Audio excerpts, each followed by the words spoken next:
70 years ago today, the collection site for the largest collection process of interning the Japanese Americans in the United States was opened here at Tanforan, less than 4.5 months after the attack on Pearl Harbor. And President Franklin Delano Roosevelt ordered 120,000 Japanese Americans to be rounded up and brought to what we call war relocation camps or prisons. In this land of freedom and possibility, 120,000 people in this country were imprisoned for only one reason: because of their race. Born in San Francisco and raised in San Mateo, Yoneo Kawakita was about to graduate from high school when the war began. On May 3, 1942, the Western Defense Command issued Civilian Exclusive Order Number 35. This order required the registration of all persons of Japanese ancestry, both aliens and non-aliens. After registering, our family name Kawakita was changed to number 21954. This order also instructed all persons of Japanese ancestry living in San Mateo County would be evacuated. We were ordered to assemble on May 9, 1942, with only the baggage that we could carry.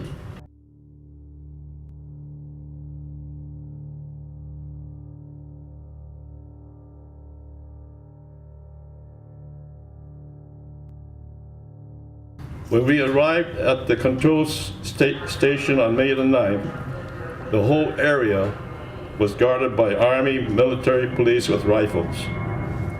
Buses were lined up along the street, waiting to take us to the assembly center.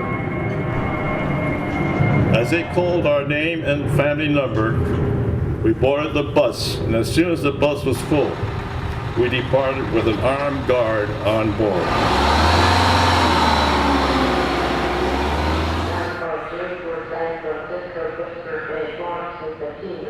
The photos were taken by famed documentary photographer Dorothea Lange. And I wrote both a biography of Dorothea Lange and a book about her photographs of the Japanese internment. That book is called Impounded because both the photographs were impounded and the people were impounded. And Tanforan, which was right here at where this BART station stands, Tanforan was one of the worst of the early camps. And then when I began working on this book in 2003, I discovered that these photographs had never been published. I invite all of you to go and look at those photographs that are in the concourse. Tears will well up in your eyes when you see these young children looking dewy-eyed and hopeful, and yet about to endure a shameful experience. The stalls reeked of horse manure. They used straw to stuff their own mattresses to sleep on. They were served food out of fresh, new garbage cans. The renowned photographer Dorothea Lange has helped us remember that very dark chapter in our history, and I understand her family member is here. Please put your hands together and say thank you.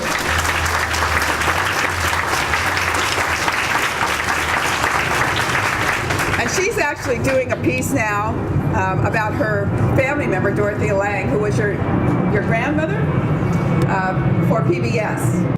I'm on the right here.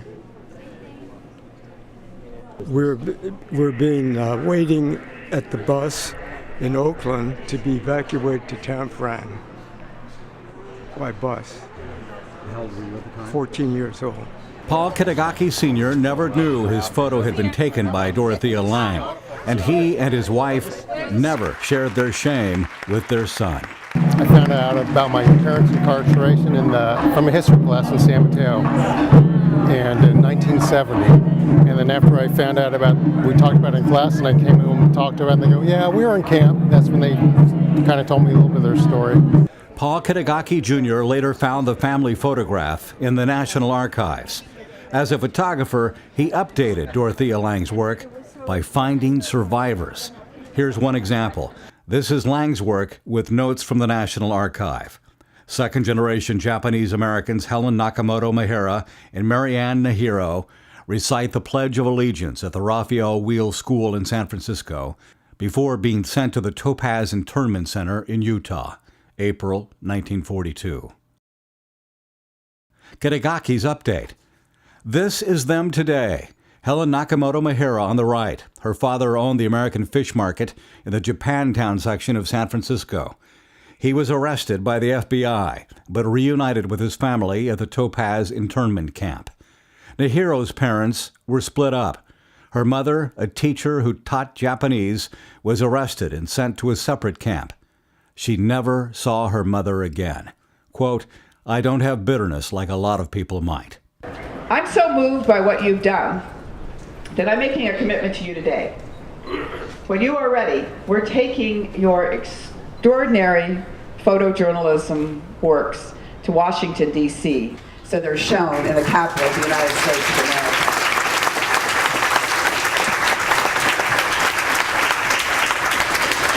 We know that nothing we do here today can erase the past, but we definitely believe that we can learn from it.